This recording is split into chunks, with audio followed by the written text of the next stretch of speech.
They say the most powerful healers are born from the deepest wounds, that the universe grants its greatest gifts to those it has broken most thoroughly. But what they don't tell you is that sometimes those gifts become chains, binding you to the very people who see you as nothing more than a disposable tool. And the cruelest irony of all, the moment you discover your worth is often the moment you realize you've already been sold. The morning Thalira discovered her curse had become a gift was the same morning her family decided she was finally worth something. Just not to them.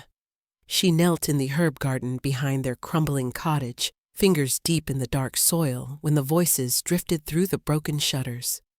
Her mother, Velithra, spoke in hushed, urgent tones that made Thalira's shoulders tense instinctively. The royal messenger left clear instructions. Velithra said, "Every pack in the northern territories must send their best healer. The Alpha King is dying." "We have no healer," her father Droveth responded flatly. "Unless you count old Esmea's tinctures, and she's half-blind besides. We have Thalira." The silence that followed was so complete that even the morning birds seemed to pause their songs. Thalira's fingers stilled in the earth, dirt crumbling between her trembling hands. "Thalira is an Omega," Droveth said finally, his voice carrying the same tone he used when discussing rotted crops or diseased livestock. "Worse than that, she's touched. No wolf would claim her. No pack accepts her. She brings death to everything she touches." "Exactly," Velithra countered, and something in her voice made Thalira's blood run cold. "The notice says King Tharion's illness resists all traditional healing. Perhaps what he needs isn't traditional at all." Thalira pressed her back against the cottage wall, her heart hammering. They were discussing her like livestock at market, weighing her value against their desperation. She thought of all the times her mother had recoiled from her touch, all the careful distances her family maintained, as if her very presence might contaminate them. "The reward," Velithra continued, "is enough gold to rebuild our entire compound, to buy Carden a proper mate from the southern packs, to give Lysara the dowry she deserves." Her siblings. Of course, the ones with strong wolves, proper instincts, and futures that didn't involve being hidden away like a shameful secret. Thalira had learned long ago that love in their family was carefully rationed, and her portion had run dry the day she'd tried to heal that dying bird when she was 7. The bird had lived, thrived even, but her touch had left strange marks, dark veins that pulsed with an otherworldly energy that made even seasoned warriors step back in fear. "And if she fails?" Droveth asked. "The king's advisors won't take kindly to an Omega's touch on their alpha, especially one who's marked." "Then she doesn't come back," Velithra said simply. "Either way, our problem is solved." The words shouldn't have hurt. Thalira had heard variations of them her entire life, but pain bloomed in her chest anyway, sharp and familiar. Her healing gift had manifested wrong, twisted into something that saved lives but left traces of darkness wherever she touched. The village healers had examined her once and declared her corrupted. She touched the silver-white scars that traced up her forearms, following patterns that seemed almost like writing in a language she didn't know. They pulsed faintly when she channeled her gift, growing brighter with each use. The local healer had called them death marks, claiming they would eventually consume her. But Thalira knew better. They were life marks. She just didn't know whose life they were meant to save. The cottage door slammed open, making her jump. Droveth stood in the doorway, his weathered face set in hard lines. Behind him, Velithra clutched a worn traveling cloak. "Pack your things," he said without preamble. "You leave within the hour." "Father, I don't." He held up one hand, and she noticed he was careful to maintain his distance, as always. "The royal convoy will arrive soon. You'll go with them to the Crystal Palace." Thalira stood slowly, soil falling from her skirts. "To heal the Alpha King?" "To try," Velithra corrected, finally meeting her daughter's eyes. The notice was clear. King Tharion has been cursed by something ancient. Every healer who's attempted to break it has either failed or... She paused, seeming to reconsider her words. "Or what?" Thalira pressed. "Or been consumed by it," Droveth finished bluntly. "The curse fights back, they say. 3 healers are already dead, and twice that number have lost their minds." A bitter laugh escaped before Thalira could stop it. "So you're sending your cursed daughter to fight a curse? How fitting." "You're the only thing we have that might work," Velithra said, and for a moment something flickered in her eyes. Regret, perhaps, or maybe just disappointment that this was their only option. "Your affliction might be exactly what's needed. And if I refuse?" The temperature in the garden seemed to drop. Droveth's eyes flashed amber, his wolf rising to the surface.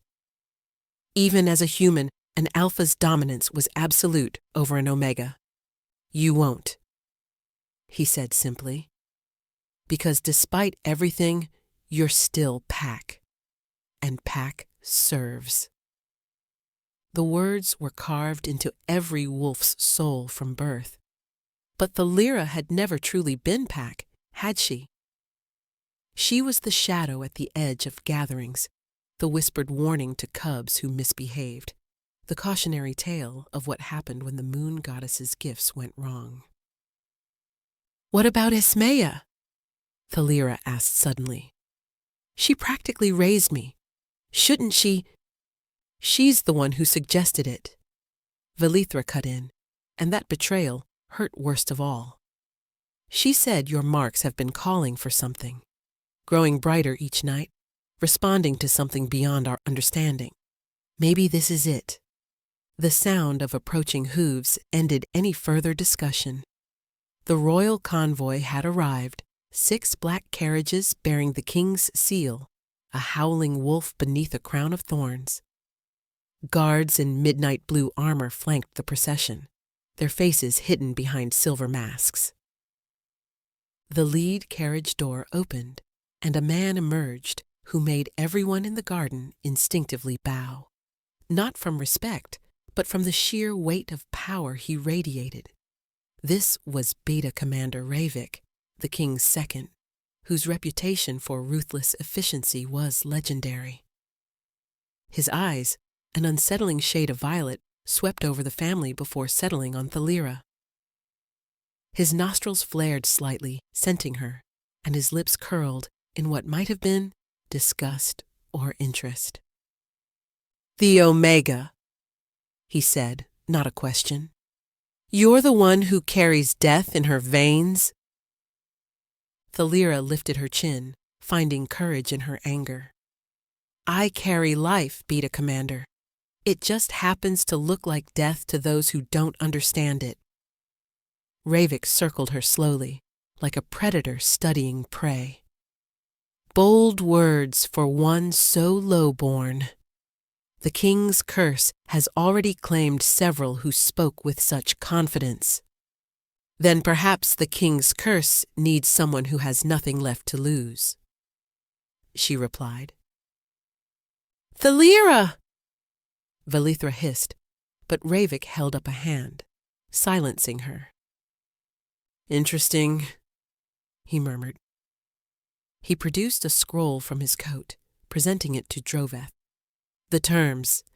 If she succeeds, your family will be elevated to the king's personal service, with all the rewards that entails. If she fails, we understand, Droveth said quickly, pressing his thumb to the seal without reading it. The contract glowed briefly, magically binding. Ravik turned back to Thalera. Gather your things. 1 bag only. We leave immediately. She had little to pack. 2 spare dresses, a journal of healing herbs she'd compiled herself, a carved wooden wolf her brother had made her before he'd learned to fear her. The rest of her possessions weren't really hers at all, just borrowed space in a home that had never wanted her.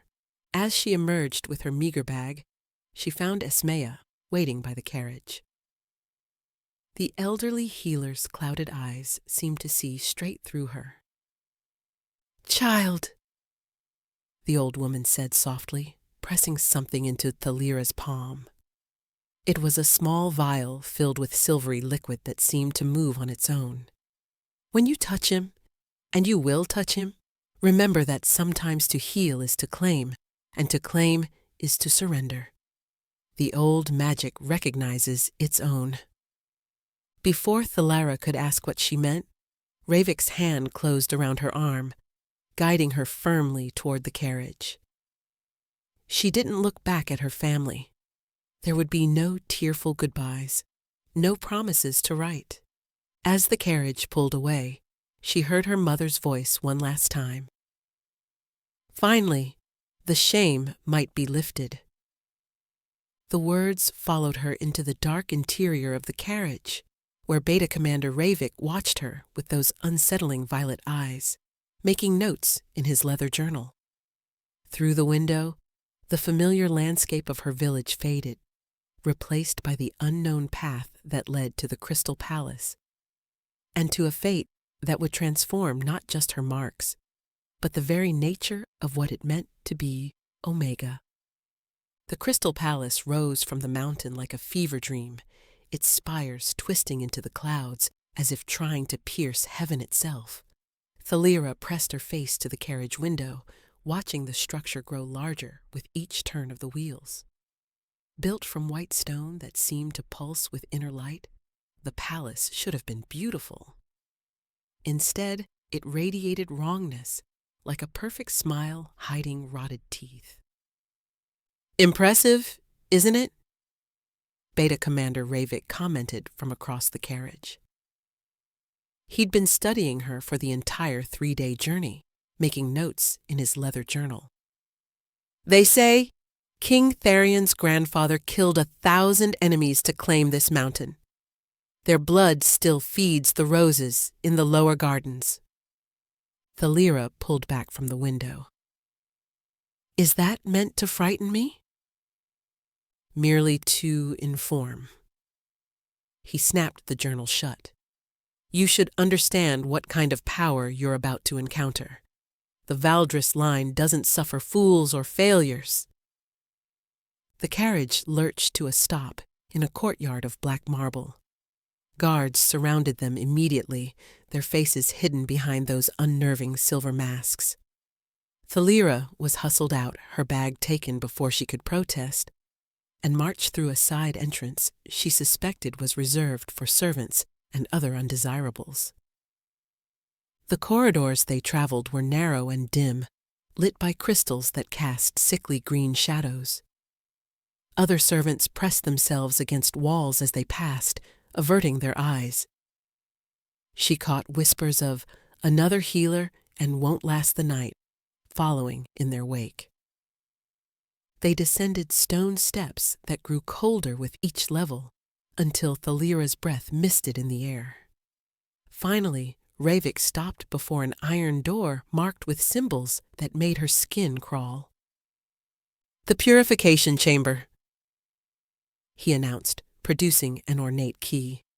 Every healer must be cleansed before approaching the king. Strip. Thalera stared at him. Here? Now? The curse spreads through contamination. Everything you carry from the outside world must be destroyed. His violet eyes held no sympathy. Your modesty is irrelevant compared to the king's survival. 2 female servants appeared. elderly twins with matching scars across their throats. They held brass bowls filled with steaming liquid that smelled of bitter herbs and something metallic. Without ceremony, they began pulling at Thalira's clothes, their fingers efficient but not gentle. She stood naked in the freezing chamber, arms wrapped around herself as they poured the burning liquid over her skin. It felt like being flayed with tiny knives. The silver marks on her arms flared to life, glowing so brightly that one servant stumbled backward with a gasp. "Fascinating," Ravik murmured, making another note. "The cleansing solution contains wolfsbane. It should burn any wolf blood, even an omega's. Yet your marks seem to absorb it." The servants scrubbed her raw with brushes that left her skin red and stinging, then doused her with water so cold she couldn't breathe. They cut her hair to shoulder length, burning the shorn locks in a bronze brazier. Every inch of her was examined, prodded, catalogued. When they finally allowed her to dress, it was in a simple white shift that barely reached her knees. No shoes, no undergarments, nothing that might carry outside influence. "Follow me," Ravik commanded, leading her deeper into the palace's bowels. They passed through a series of increasingly disturbing spaces. A room filled with failed healing implements, crystals cracked and blackened, herbs turned to ash, holy symbols twisted into profane shapes. Another chamber held portraits of previous healers, their faces painted with expressions of terror, dates of death inscribed below each frame. "Your predecessors," Ravik explained unnecessarily. "We keep them as a reminder of the curse's power." The hallway opened into an antechamber where a woman waited, beautiful in a sharp way, with silver hair despite her apparent youth and eyes like chips of ice. She wore the robes of a master physician, decorated with symbols of rank that Thalira didn't recognize. "Physician Caltheris," Ravik introduced. "She's been overseeing the king's care since the curse took hold." Caltheris circled Thalira with clinical precision. "An omega. How desperate we've become. Tell me, girl, do you even understand what you're about to face?" "A curse," Thalira replied, meeting the physician's cold gaze steadily. "Not just any curse." Caltheris moved to a massive door of pure silver, inscribed with protective runes that hummed with power. "This is a soul claim cast by someone he trusted, someone with the power to reach past his alpha defenses and grip his very essence." "Who?"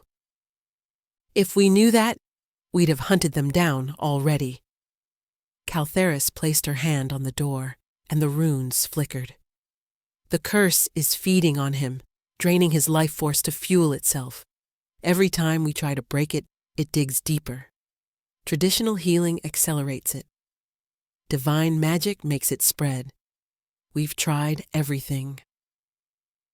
"Except an omega's touch," Thalira said quietly. Caltheris laughed, but there was no humor in it.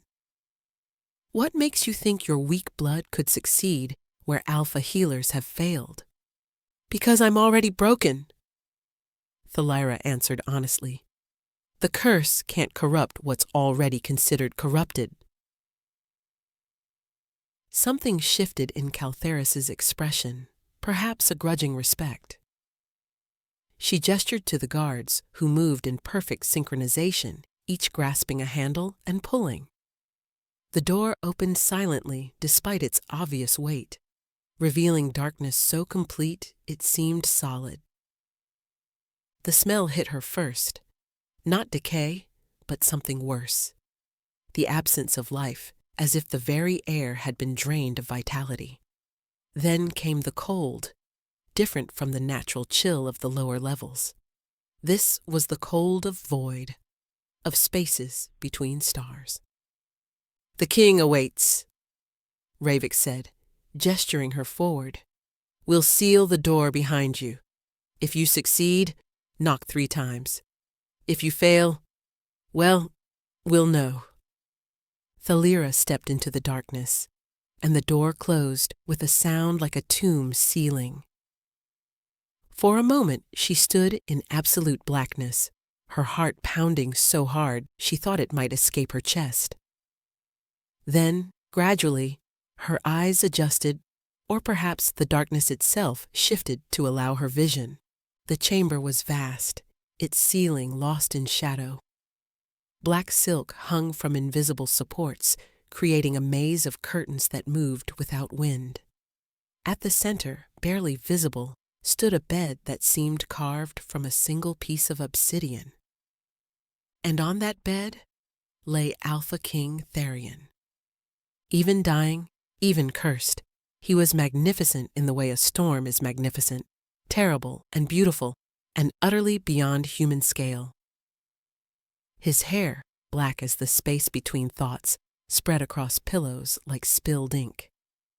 His skin, normally the warm bronze of his southern heritage, had paled to alabaster, making the dark veins spreading from his chest look like cracks in marble. But it was his eyes that stopped her breath. They were open, staring at nothing, and they were completely black, not just the iris, but the entire eye, as if they'd been filled with liquid night. She moved closer, her bare feet silent on the cold stone.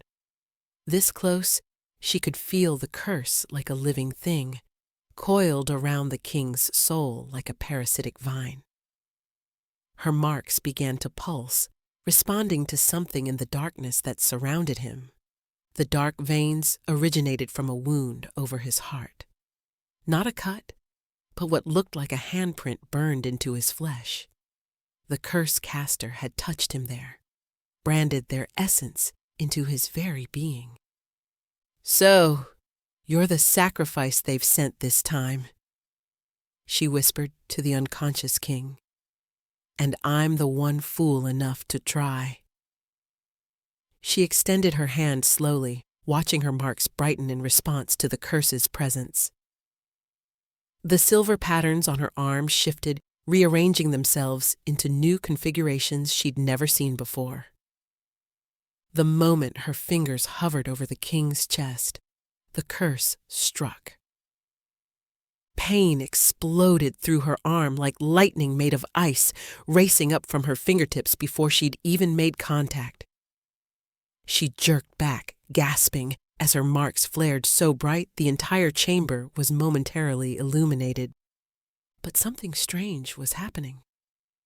The pain was already fading, replaced by a tingling warmth. Her marks, which had blazed silver white, were now pulsing with a softer, almost golden light. And the curse, she could feel it recoiling, pulling back from where she'd almost touched it. "You're afraid," she breathed in wonder. "You're afraid of me."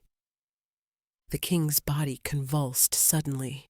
His back arched off the bed, muscles straining against invisible bonds. A sound escaped him, not quite a scream, more like the howl of wind through a dead forest. The black veins across his chest writhed like living things, spreading further up his neck. But Thalira didn't retreat. Instead, she pulled out Esmea's vial, the silvery liquid inside now glowing with the same golden light as her marks. The old healer's words echoed in her mind. The old magic recognizes its own. She drank half the vial in one swallow. It burned like frozen fire down her throat, spreading through her chest until her entire body felt like it was vibrating at a frequency just outside normal perception. The room around her shifted, colors becoming more vivid, shadows gaining depth and texture. She could see the curse now, really see it. It wasn't just darkness, but a complex web of power, beautiful in its terrible intricacy. and at its heart, barely visible, was an image, a woman with violet eyes and midnight hair, her hand pressed to the king's chest in a mirror of the burn mark. "Someone you loved," Thalira murmured. "She used that love to destroy you." Without further hesitation, she placed her hand directly over the handprint burned into the king's chest. The world exploded into sensation, pain, power, and something else entirely. She felt the curse trying to invade her, to corrupt her, as it had corrupted him. But her marks, those strange silver patterns everyone had called death-touched, were doing something unprecedented. They were absorbing the curse, processing it, transforming it into something new. The pain was beyond description, every nerve ending firing at once, every cell screaming in protest. Thalira felt her consciousness fragment like shattered glass, then reform, then shatter again. She was dimly aware of her own voice, raw and desperate, mixing with another sound, the king's awakening roar. She was falling through darkness, through memory that wasn't her own. A younger Therion, laughing as he sparred with his brothers in the training grounds. The sun on his face, the simple joy of strength and speed and pack. The same Therion, older now, standing at his father's deathbed, taking the crown that seemed too heavy for any one man to bear. The isolation that came with absolute power. A woman with violet eyes.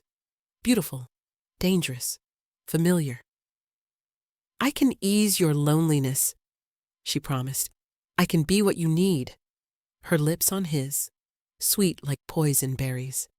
The betrayal, finding her with ancient texts, forbidden magic. "You were only ever a means to an end," she said as she pressed her hand to his chest, as she burned her claim into his soul.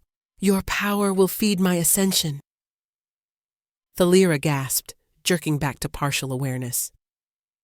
She was still touching him, her hand fused to his chest by forces she didn't understand. The curse was fighting her, trying to tear her essence apart and scatter it to the winds. But her marks, those strange silver veins everyone had called death-touched, were doing something extraordinary.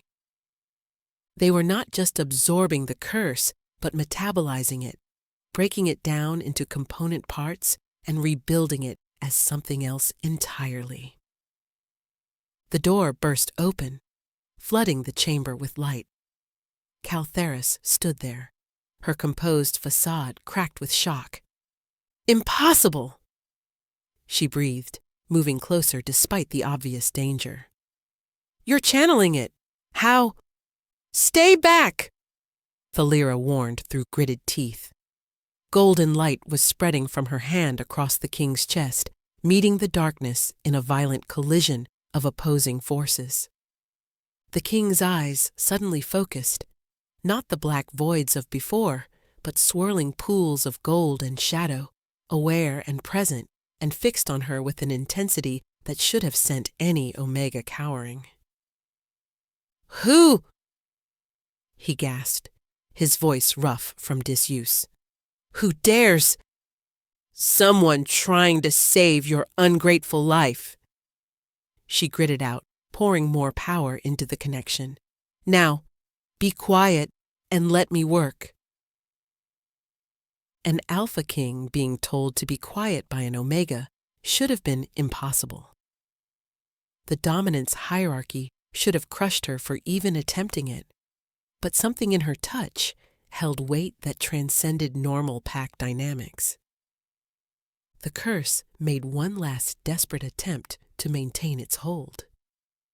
It surged through the connection between them, showing her visions of what she could become if she accepted its power. Ruler of all packs, destroyer of the hierarchy, a goddess of death and rebirth. "You're nothing," the curse whispered with the woman's voice. "A discarded Omega, unwanted, unloved. Take this power. Take what they denied you. For a moment, Thalira wavered.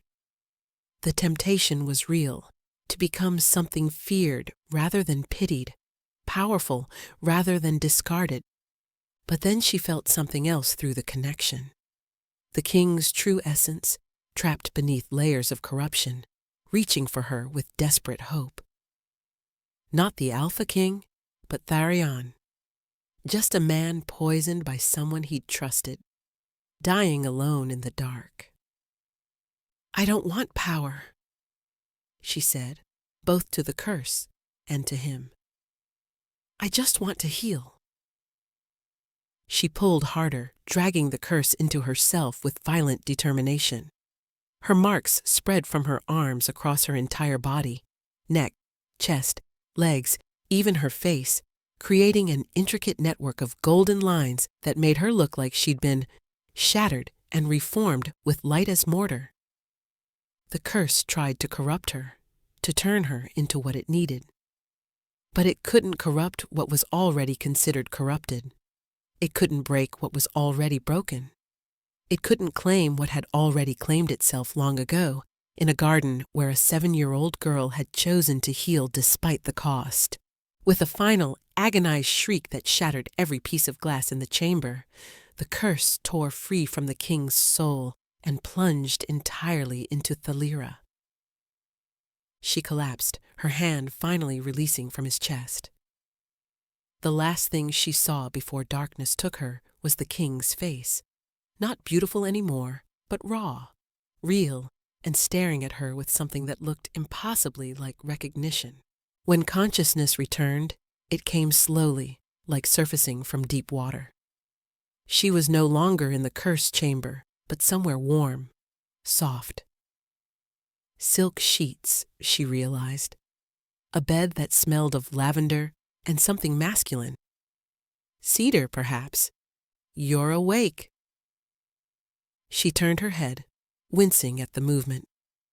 King Tharion sat in a chair beside the bed, and for a moment, she forgot how to breathe.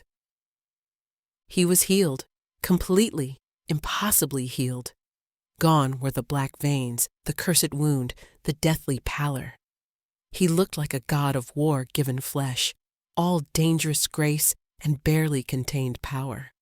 His eyes, now a warm amber with flecks of gold, watched her with an intensity that made her acutely aware of every breath. "How long?" she managed, her voice barely a whisper. 3 days. He leaned forward, and she noticed the careful distance he maintained. "You spoke during it. Fragments, memories. The curse showed you things, didn't it? My memories." Heat flooded her cheeks. She had seen his memories, intimate ones, private ones. His loneliness, his betrayal, his desperate need for connection that the violet-eyed woman had exploited. "I didn't mean to. I know." His expression softened slightly. "Just as I didn't mean to see yours," she stiffened. "Mine?" "The connection works both ways," he explained. "While you were unconscious, while our souls were essentially merged, I saw everything. Your childhood, your family's fear and disgust, the way they sold you to save themselves." Humiliation burned through her. He'd seen her at her most pathetic, the unwanted Omega who couldn't even earn her family's love. "Don't," he said sharply, and she realized he could still feel echoes of her emotions. "What you endured would have broken most alphas. That you survived with your compassion intact, that you chose to heal despite everything. That's not weakness. That's strength most warriors never achieve." A knock interrupted whatever she might have said. Caltheris entered, carrying a medical bag and wearing an expression of professional curiosity mixed with something else. Wariness? "Your Majesty," she said with a precise bow. "Forgive the interruption, but I need to examine our patient." "Healer," Tharion corrected firmly. She's a healer who succeeded where all others failed. Of course. Caltheris approached the bed slowly. May I? She asked Thalera directly, which surprised them both. Thalera nodded, and the physician began her examination with various crystals and instruments, careful not to actually touch her. Remarkable, Caltheris murmured. The curse hasn't just been contained, it's been completely transformed. Your marks have converted its destructive energy into something else entirely. I've never seen anything like it. What am I now? Thalera asked, looking at her transformed arms. The marks were different. Where once they'd been silver, now they were gold and black, intertwining in patterns that seemed to shift when she wasn't looking directly at them. Something new, Caltheris replied. Your healing abilities have increased exponentially, but more than that, you're carrying a fragment of the king's essence within you. The curse created a permanent link between you. What does that mean? Tharion asked, his voice carefully controlled. It means, Caltheris said slowly, that if she leaves, if the connection is severed, the curse will return, stronger than before.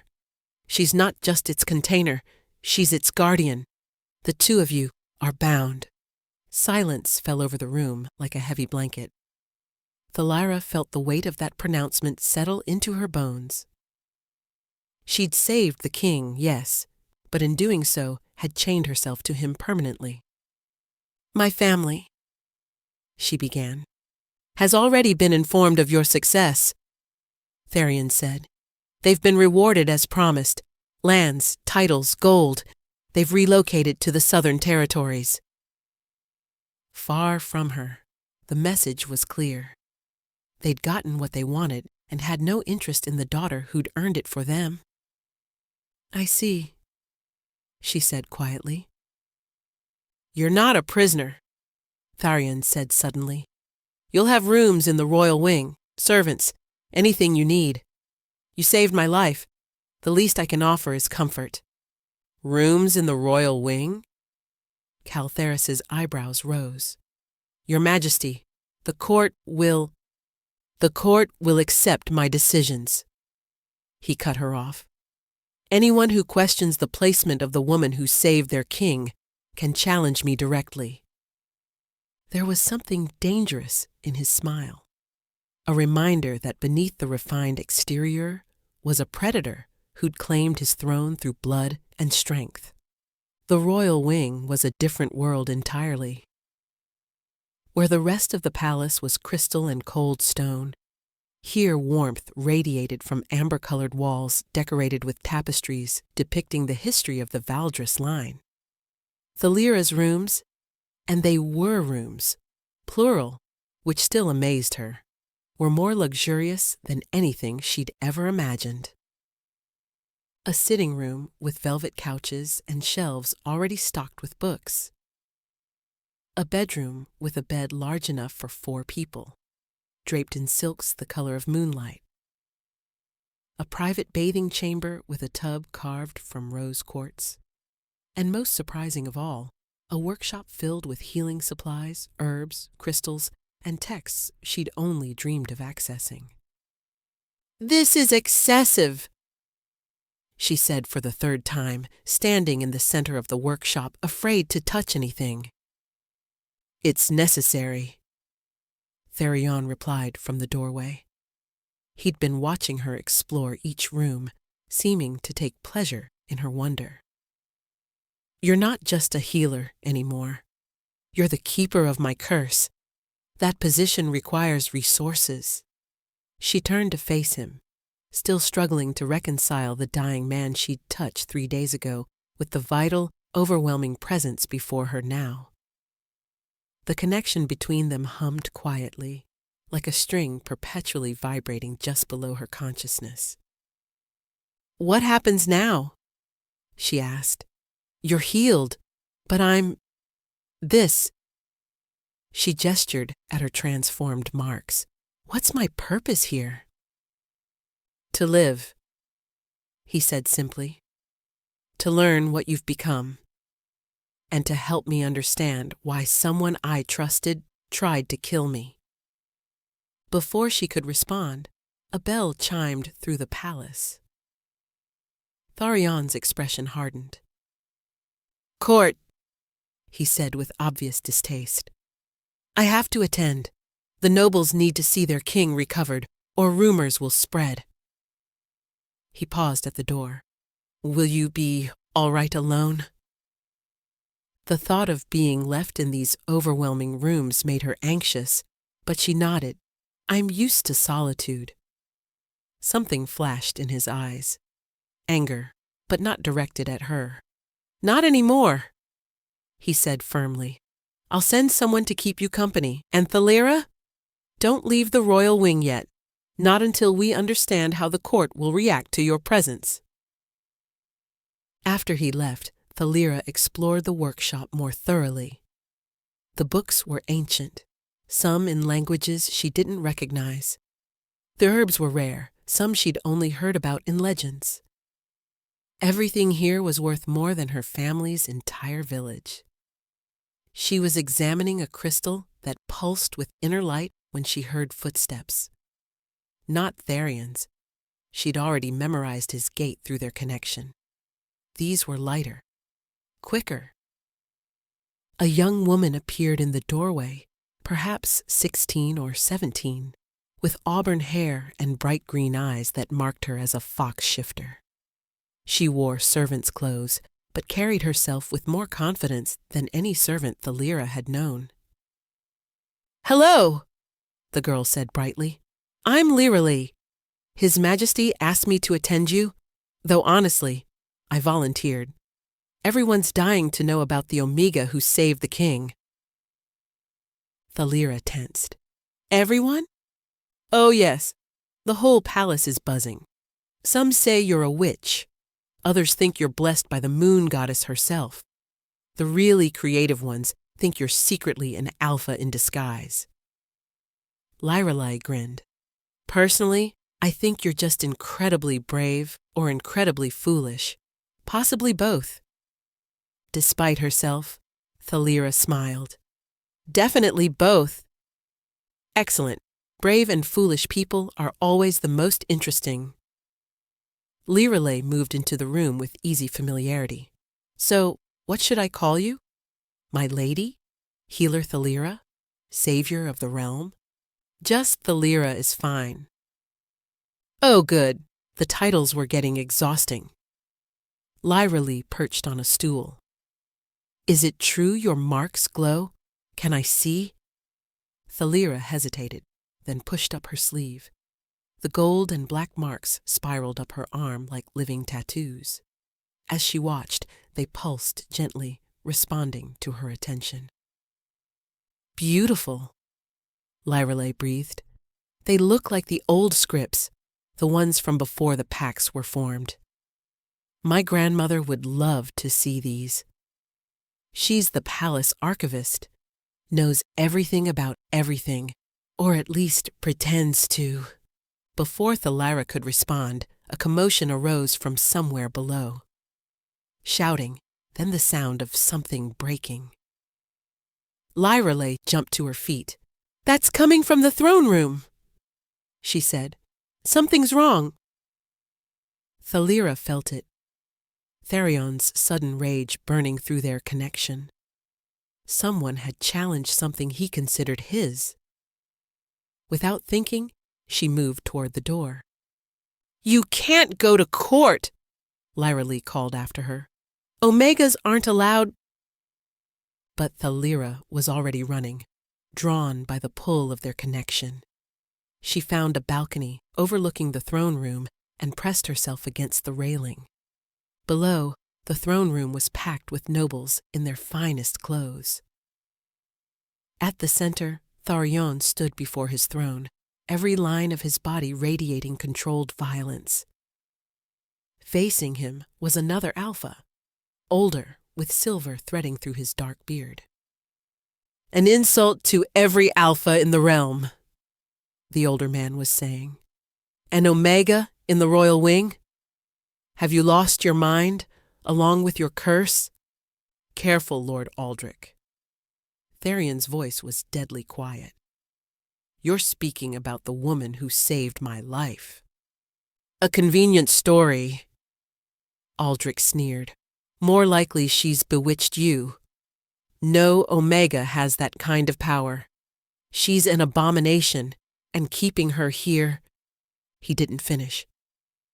Tharion moved so fast that Thalira barely saw it. One moment he was standing still. The next, Aldrich was on the ground with Tharion's hand around his throat. Say one more word about her, Tharion growled. Give me a reason. The throne room held its breath. Then Caltheris stepped forward. Perhaps Lord Aldrich speaks from ignorance, she said smoothly. He hasn't seen what the Omega accomplished. Tharion released Aldrich and stood. His eyes found Thalira on the balcony, and through their connection, she felt his request. Come down. Show them what you are. She shouldn't. Every instinct bred into Omega screamed at her to run. But she was tired of hiding, tired of being dismissed as worthless. She made her way to the throne room, entering through a side door. The moment she appeared, the room erupted in whispers. Her marks were fully visible now, glowing with that strange gold-black light. Impossible! Someone breathed. What are you? Aldrich demanded, scrambling to his feet. I am Thalira, she said, her voice carrying across the silent room. Omega, healer, and keeper of the king's curse. She raised her marked arms. I took His Majesty's curse into myself because I could survive what alpha healers could not. Not because I'm powerful, but because I've been surviving being poisoned from within my entire life. She moved closer to where Tharion stood. Lord Aldrich is right. I am an abomination. I'm something that shouldn't exist, but I do exist, and as long as I do, the king lives free of his curse. Prove it, Aldrich demanded. Thalira looked at Tharion, seeking permission. He nodded once. She reached out and touched his hand. The moment their skin made contact, the throne room exploded with light. Their connection became visible, threads of gold and shadow weaving through the air.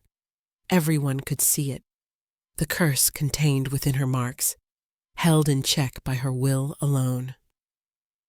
She released his hand, and the light faded. Several nobles had fallen to their knees. Does anyone else question my decision? Tharion asked. Silence answered him. Good. Court is dismissed. As the nobles scattered, Tharion turned to her. You shouldn't have come. You needed me, she replied simply. Something flickered in his eyes. Surprise, recognition, something deeper she couldn't name. He took her arm gently, and she felt warmth pulse through their connection. Not the curse, but something entirely different. Something that made her heart race for reasons that had nothing to do with fear. The days following the throne room confrontation settled into an unexpected rhythm. Thalira spent her mornings in the workshop, studying the ancient texts and experimenting with her transformed abilities. Her marks had stabilized into intricate patterns that seemed to tell a story she couldn't quite read yet. Lyrelai had become a constant companion, her cheerful chatter filling the silence Thalira had lived with for so long. You're getting famous, Lyrelai announced one afternoon, carrying a tray of letters. Marriage proposals from minor lords, requests for healing, 3 death threats, though those are poorly spelled, and an invitation to tea from Duchess Moravia. Thalira looked up from the herb mixture she was preparing. Death threats? Oh, those are normal. Anyone who gets close to the king receives them. I'll have them investigated, of course. Lyra Lee sorted through the papers with practiced efficiency. The marriage proposals are more interesting. Lord Garrett offers 300 acres and 40 horses for your hand. I'm not cattle to be bought, Thalera said sharply. No, but you're an unmated Omega with unprecedented power. That makes you the most eligible woman in the kingdom, whether you like it or not. Through her connection with Tharion, she felt a spike of irritation. He was in a council meeting, but somehow aware of her distress. The sensation was becoming familiar. This constant awareness of each other, like sharing a heartbeat across distance. That evening, Caltheris arrived for what had become a daily examination. The physician's initial coldness had gradually thawed into professional curiosity, though she maintained careful boundaries. Your marks are evolving, she noted, studying the patterns through a magnifying crystal. They're becoming more complex, almost like they're writing themselves into existence. What do you mean? Caltheris pulled out a journal filled with sketches. I've been documenting the changes. Look, this was 3 days ago. She showed a drawing of Thalera's arm. And this is today. See how the patterns have shifted? They're telling a story, perhaps even prophecy. About what? I'm not certain yet, but I've sent word to the archive. There are scholars who specialize in the old languages. They might be able to translate. She paused, then added more gently, How are you feeling? Any pain? No pain, just awareness. I can feel the curse still, contained but active, like holding a wild animal that's chosen not to bite. And your connection to the king? Thalera hesitated. The connection had grown stronger each day, evolving from simple awareness to something more complex. She could feel his emotions, yes, but also glimpses of his thoughts, his memories. Sometimes she woke with the taste of his dreams on her tongue. It's deepening, she admitted. Caltheris made a note. That's to be expected. The curse created a soul bond, however unintentionally. Such bonds typically strengthen over time until... She trailed off. Until what? Until the bonded pair either accepts it fully or it tears them apart. The physician's expression was unusually sympathetic. There's no middle ground with soul bonds. They demand complete surrender or complete severance. That night, unable to sleep, Thalera wandered the royal wing. She found herself in a gallery she hadn't explored before, lined with portraits of previous queens. All alphas or high-ranking betas, all radiating power and authority. She looked nothing like them. You don't have to be like them. She turned to find Tharion behind her, dressed casually in simple clothes rather than his usual royal attire. He looked younger this way, less like a king and more like just a man. Couldn't sleep either? She asked. I felt your restlessness. He moved to stand beside her, studying the portraits. My mother's portrait should be here, but my father had it removed. Couldn't bear the shame of an Omega queen, even after her death. You mentioned she was Omega. How did they meet? She was a healer, actually. Came to treat my father's war wounds. He fell in love with her despite every law saying he shouldn't. Kept her hidden for years. Pretended she was beta when she became pregnant. His jaw tightened. The stress of maintaining that lie killed her. She died when I was 7. I'm sorry. She would have liked you, he said softly. Someone who refuses to let others define their worth. They stood in comfortable silence until Thalira asked, "What was her gift?" All Omegas have one, even if it's small. She could see the truth in people. One touch, and she knew their real nature, their deepest secrets. It's why my father both loved and feared her. He turned to face her. "What's yours? Beyond the healing?" "I don't know anymore. The marks changed everything. I feel like I'm becoming something new every day." "Show me." She held out her hand, palm up. After a moment's hesitation, he placed his hand over hers. The connection flared to life, but this time she controlled it, channeling it into something visible. Golden threads of light wound around their joined hands, and for a moment she saw what he saw. Herself, glowing with power that had nothing to do with the curse and everything to do with her own evolution. "Beautiful," he breathed, and through their connection, she felt he meant more than just the light show. 3 weeks passed before the first real test came. Thalira was in the palace's lower hospital, working alongside the regular healers. Despite Caltheris's initial protests, she'd insisted on using her abilities to help others. The common people, unlike the nobles, didn't care that she was Omega. They cared that she could heal injuries that had resisted all other treatment. She was treating a young boy's infected wound when she felt it, a disturbance in her connection with Therion. Not pain, but something wrong. Darkness creeping at the edges. "Stay here," she told the boy's mother, then ran. She found him in his study, collapsed over his desk. Black veins were spreading from his chest, not as severe as before, but unmistakably the curse reasserting itself. "No," she breathed, dropping to her knees beside him. "This isn't possible." His eyes opened, and they held flecks of that terrible darkness. "It's fighting back," he gasped. "The curse, it's trying to return." Caltheris burst through the door, having been summoned by the guards. She took one look and paled. "The bond is weakening. The curse senses it." "That's impossible. I haven't done anything to weaken. You've been distancing yourself emotionally." Caltheris interrupted.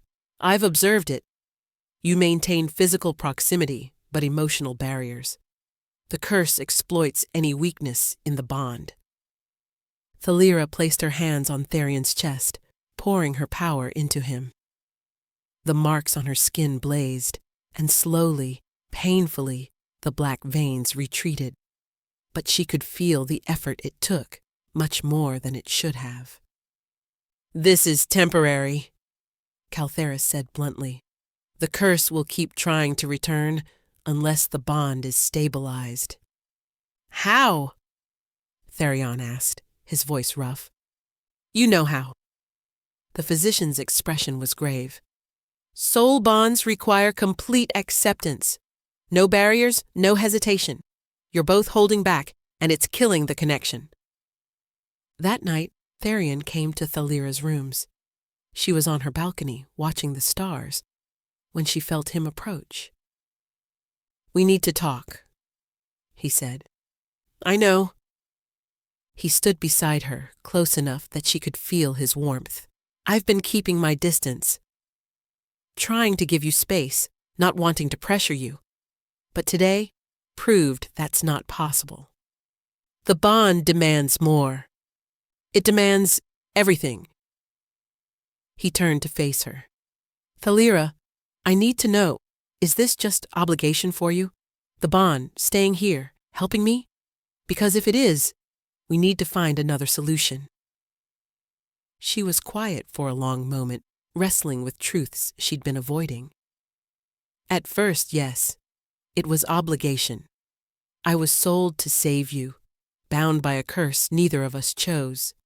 But now I wake up reaching for your thoughts, I feel incomplete when you're too far away. When you hurt today, it felt like my own heart was being torn out. She met his eyes. I've been keeping walls up because I'm terrified. Not of you, but of wanting something I've never been allowed to have. What? To be chosen, not because I'm useful or because there's no other option, but because someone actually wants me. Tharion moved closer, his hands gently cupping her face. Then let me be clear. I don't want you because of the bond. I don't need you just because of the curse. I choose you because when you walked into that darkness to save a stranger, you showed more courage than any warrior I've known. Because you see me as Tharion, not just the Alpha King. Because your presence makes every room brighter, every burden lighter. Tharion, I'm falling in love with you, he said simply. Not the bond, not gratitude. Love. Real, complicated, terrifying love. Tears slipped down her cheeks. Through their connection, she felt the truth of his words, the vulnerability it took for him to say them. I think I'm falling too, she whispered. When he kissed her, gentle and questioning, her marks responded with warm golden light. The bond between them strengthened, solidified, became something unbreakable. The change was immediate and undeniable. Within days of their emotional breakthrough, Thalira's marks had evolved again, now incorporating threads of pure silver among the gold and black. More surprisingly, Tharion had developed marks of his own, faint golden lines along his arms that matched hers. This is unprecedented, Caltheris said during their joint examination. She'd been documenting everything with increasing excitement. The bond is creating reciprocal changes. You're not just connected, you're synchronizing. Is it dangerous? Tharion asked. Unknown, but your vitals are stronger than ever, both of you. She paused, then added carefully, There's something else. The reproductive barriers between Alpha and Omega. In your case, they seem to be dissolving. Thalira's breath caught. What do you mean? I mean, the biological impossibilities are becoming possible. The bond is rewriting your fundamental nature. Caltheris set down her instruments. I've been corresponding with scholars from the ancient archives. There are legends of this, pairs so perfectly matched that they transcend normal limitations. Synthesis pairs, Lyralay's grandmother said from the doorway. The elderly archivist entered, carrying scrolls that looked older than the palace itself. I've found references, pairs who could bridge the gap between Alpha and Omega, creating something entirely new. She spread the scrolls on the table, revealing illustrations of pairs with intertwined marks, children who bore traits of both hierarchies, kingdoms transformed by their union.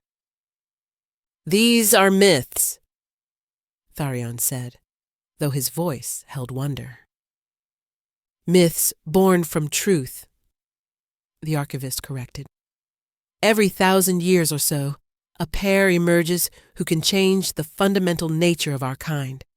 The last ones founded the Southern Alliance, where Alphas and Omegas live as equals. What happened to them? Thalira asked. They lived long, happy lives and had 7 children, each one different, each one proof that the hierarchy isn't fixed. The old woman smiled. But they also faced resistance. Change terrifies those in power. As if summoned by her words, a guard burst in. Your Majesty, urgent news. 3 Alpha Lords from the Northern Territories have arrived. They're demanding an audience about the Omega situation. Tharion's expression hardened. They can wait until... They've brought an army, the guard interrupted. 500 warriors. They say they're here to liberate you from unnatural influence.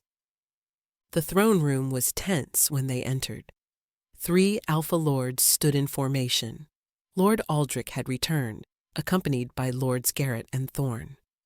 Behind them, visible through the great windows, their army waited in the courtyard. "Your Majesty," Aldrich said with a mocking bow, "we've come to offer you freedom from this cursed bond." "I'm quite free already," Therion replied coldly. "Are you? An Omega has marked you." Garrett gestured at the faint golden lines visible on Therion's arms. "She's changing you, weakening your alpha nature. This is magical corruption of the highest order. What we have is recognized by ancient law," Therion said. "Even you can't challenge a true soul bond." "We can, if we prove it's corrupted," Thorn spoke for the first time. He was the oldest of them, scarred from countless battles. "A formal challenge has been issued, trial by combat. If you win, we acknowledge the bond. If you lose..." "If he loses, I become property of the victor," Thalira finished. She'd studied enough law to know how this worked. "Exactly," Aldrich smiled cruelly. "And since you've been weakened by her influence, Your Majesty, we've graciously agreed to make it sporting. You may choose a champion to fight in your place." It was a trap. If Therion fought himself, they'd claim any victory was due to Thalira's corruption weakening him. If he chose a champion who lost, she'd be forfeit. "I'll fight," Therion said. "No." Thalira stepped forward. "I invoke the right of response." The room went silent. Caltheris whispered urgently, "That law hasn't been used in 3 centuries. An Omega can't. An Omega who has been formally claimed can fight for their own freedom." The archivist spoke up, her voice carrying surprising authority. "It's old law, but still valid." "This is absurd," Garrett laughed. "An Omega against an Alpha in combat?" "Not just any Omega," Thalira said, her marks beginning to glow. "One who carries the power of a transformed curse. Unless you're afraid?" The insult landed perfectly. Garrett's face flushed with rage. "I accept. Tomorrow at dawn. To submission or death." After the lords left, Therion grabbed Thalira's shoulders. "You can't do this. Garrett is a veteran warrior. He's killed dozens in formal challenges. And I've survived being poisoned from within since childhood. I've absorbed a curse that killed alpha healers. I think I can handle one prejudiced lord. This isn't a game." "No, it's not." She placed her hand over his heart, feeling their bond pulse with warmth. "It's about proving that Omegas aren't property, that we can defend ourselves, choose our own fate. This is bigger than just us." He pulled her close, and she felt his fear through their connection. "If you die, then you'll be free of the bond, and the curse will return. But I won't die." She looked up at him with fierce determination. "I've survived too much to fall now." Dawn came too quickly. The combat circle had been drawn in the main courtyard, ancient runes marking its boundaries. What seemed like the entire palace had gathered to watch, nobles and servants alike forming a living wall around the circle. The 3 challenging lords stood together, confident in their victory. Lord Garrett was already in the circle, stripped to the waist, his scarred torso testament to his experience. Thalira entered from the opposite side, wearing simple fighting clothes that Lirali had found for her. Her marks were hidden beneath long sleeves, though their glow was faintly visible through the fabric. "An Omega in the combat circle," someone whispered.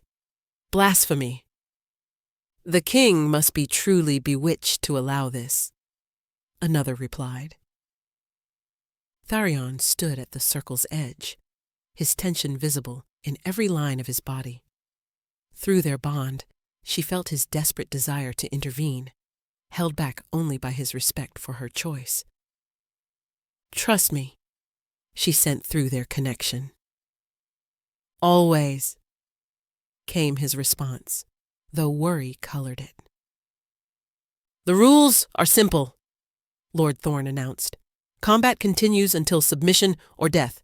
Shifting is permitted. No weapons, no interference."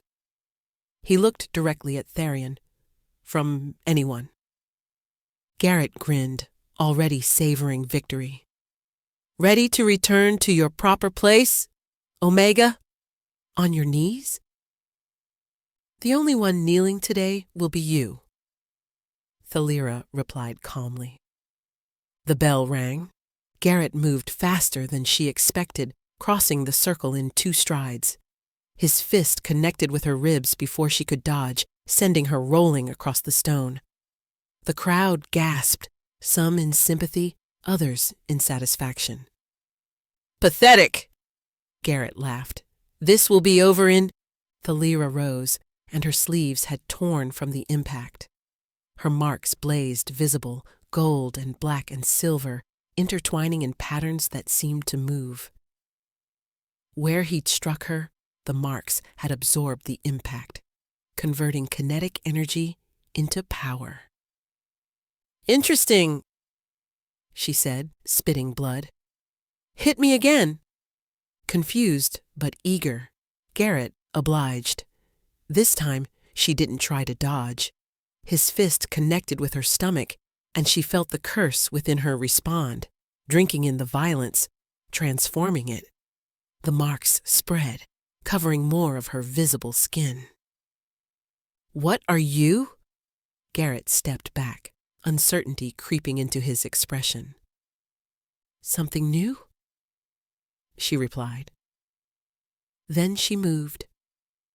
The absorbed energy released in a burst of speed that shouldn't have been possible for an Omega. She struck him once, twice, 3 times before he could react. Not with trained technique, but with raw power channeled through her marks. Garrett stumbled back, nose bleeding. With a snarl, he shifted. His wolf was massive, gray and scarred, teeth bared in rage. The crowd pressed back. A shifted alpha in combat was lethal. Thalira couldn't shift. She'd never had a wolf. But as Garrett's wolf lunged, she did something else entirely. She caught him. Her hands gripped his throat, marks blazing so bright that people shielded their eyes. The curse's power, fed by months of containing it, surged through her arms, not to harm, but to dominate. "Submit!" she commanded, and her voice carried harmonics that bypassed normal hierarchy. The wolf fought, clawing at her arms, drawing blood that glowed gold as it fell. But she held on, pouring power through the contact. She showed him what she truly was, not just an Omega, but a bridge between life and death, healing and harm, creation and destruction. Garrett's wolf form shuddered. Then, impossibly, it submitted. An alpha wolf bowing to an Omega should have broken natural law. Yet there he was, belly to the ground, whimpering. "Yield," Thalira said, releasing him. Garrett shifted back, gasping. I yield!" The courtyard erupted.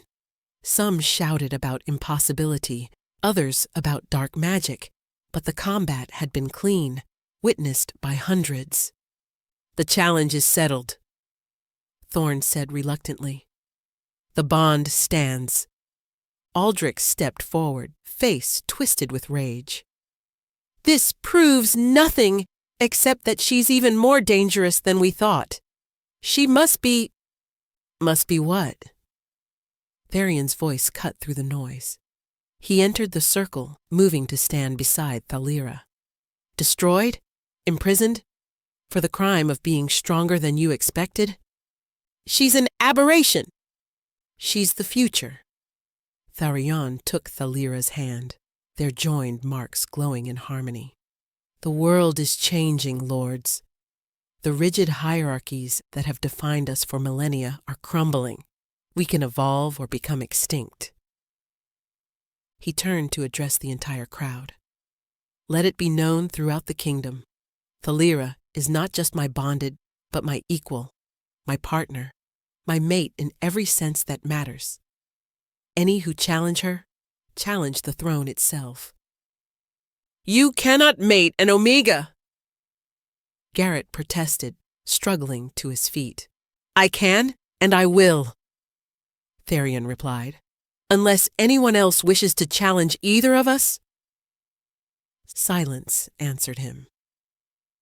As the crowd dispersed, Tharian pulled Thalira aside, examining her injuries with gentle hands.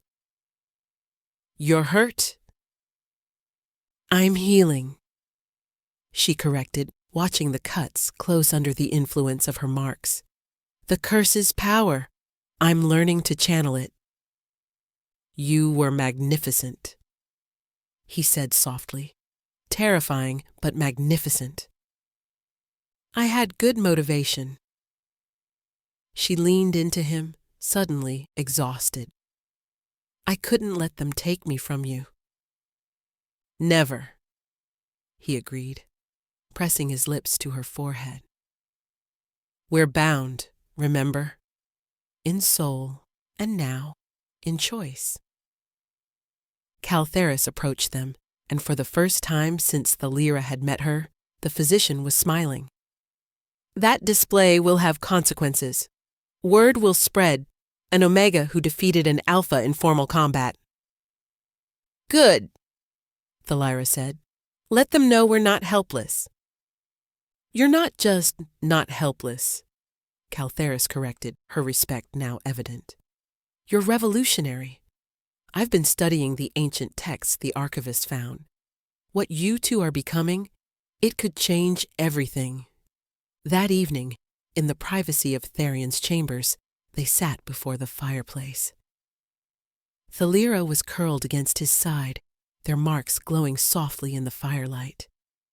Your mother would be proud, she said quietly.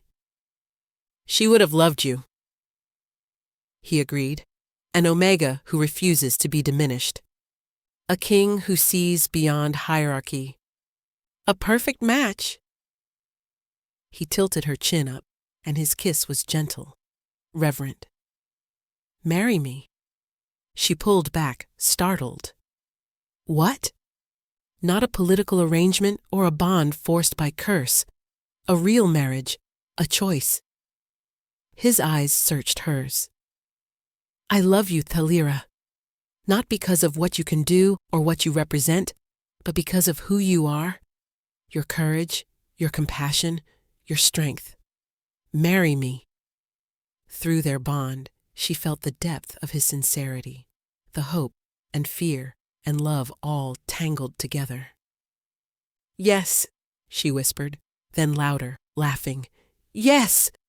Their marks blazed with joy, and for a moment the room filled with light that had nothing to do with fire and everything to do with two souls choosing to become one.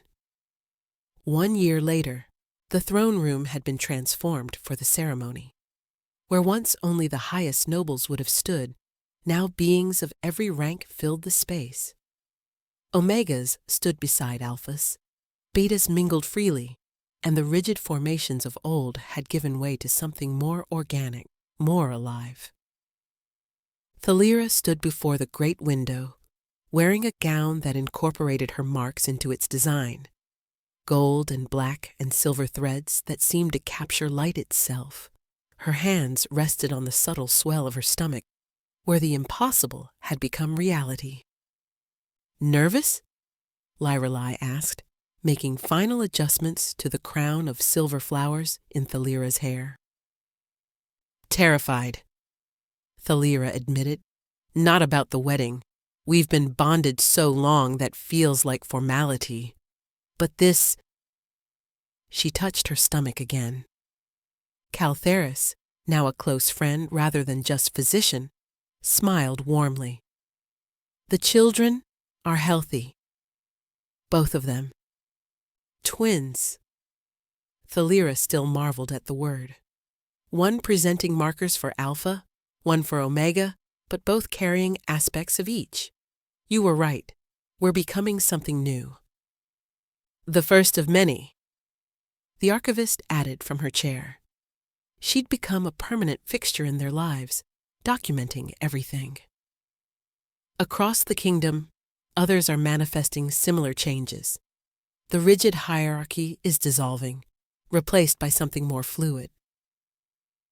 Not everyone's happy about it, Lyrelai pointed out. There are still those who resist. Change is never easy, Thalira agreed, but it's necessary. The music began, not the traditional royal march, but something new composed for this unprecedented union. Thalira made her way through the palace, and everywhere she looked, she saw evidence of transformation. Guards who were Omega and Beta alongside Alpha. Servants who walked with dignity rather than fear. Noble families that included all designations. When she entered the throne room, her breath caught. Tharion stood at the altar, magnificent in royal blue and silver, but his eyes held only warmth, only love. Their bond hummed with contentment, two souls that had found their perfect match. "You're radiant," he said when she reached him, not caring that the entire kingdom could hear. "You're biased," she replied, but smiled.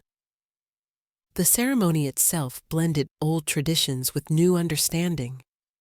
They exchanged vows that spoke not of dominance and submission, but of partnership and choice. When they kissed, their marks blazed in perfect harmony, and several people swore they saw wings of light spread from their joined forms. Later, at the reception held in the gardens, Thalira found a moment of quiet. She stood among the impossible flowers that had grown from her touch, roses that bloomed in rainbow colors, herbs that carried moonlight in their leaves. "My lady," a young voice said. She turned to find a girl, perhaps 12, with the telltale signs of being Omega, but carrying herself with unusual confidence. "Yes?" "I just wanted to thank you," the girl said. "My parents were going to sell me to pay debts. But after what you did, after proving Omegas could be strong, they changed their minds. They're letting me train as a healer instead." Thalira knelt, bringing herself to the girl's eye level. "You were always strong. I just reminded everyone else to notice." The girl's eyes shone with tears and hope before she scurried away. "Changing lives already?" Tharion's voice came from behind her. "We both are." She leaned back against him, his arms encircling her and their unborn children. "Your mother would be so proud." "She would be proud of you," he corrected. An Omega who transformed a curse into a gift, who defeated an Alpha in combat, who carries children that will bridge our divided world. "We did it together," she reminded him. "The bond is just the beginning." He turned her to face him. "We have a lifetime to discover what else we can become." As the sun set over the crystal palace, painting the sky in shades of gold and rose, Thalira reflected on the journey that had brought her here. From a rejected Omega sold to save a dying king, to a queen who'd helped reshape their entire world. The curse that had threatened to destroy them had become the catalyst for transformation. The bond forced upon them had become the greatest gift. And the love that shouldn't have been possible had become the foundation for a new age. In the gardens below, she could hear music and laughter. Alphas and omegas dancing together, barriers dissolving, fear replaced by hope. It wouldn't be easy. Change never was.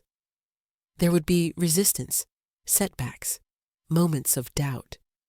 But as Therion's hand found hers, their marks glowing with that familiar warmth, she knew they would face it all together. "No regrets?" he asked softly. "None," she replied, and meant it. "Everything that seemed like a curse led me to you. And everything that seemed impossible became reality." Above them, the first stars appeared, blessing the union that had transformed not just two souls, but an entire kingdom's understanding of what was possible when love transcended law, when connection conquered curse, and when the lowest became the most precious of all. In the years that would follow, their story would be told throughout the lands, not as a fairy tale, but as proof that sometimes the greatest gifts come disguised as the greatest curses. Their children would grow up in a world where designation didn't determine destiny, where strength came in many forms, and where an omega could stand as equal to an alpha. But tonight, in this moment, they were simply Thalira and Tharion, two souls who had found each other against all odds, whose love had rewritten the very laws of nature. And that, they knew, was the greatest transformation of all.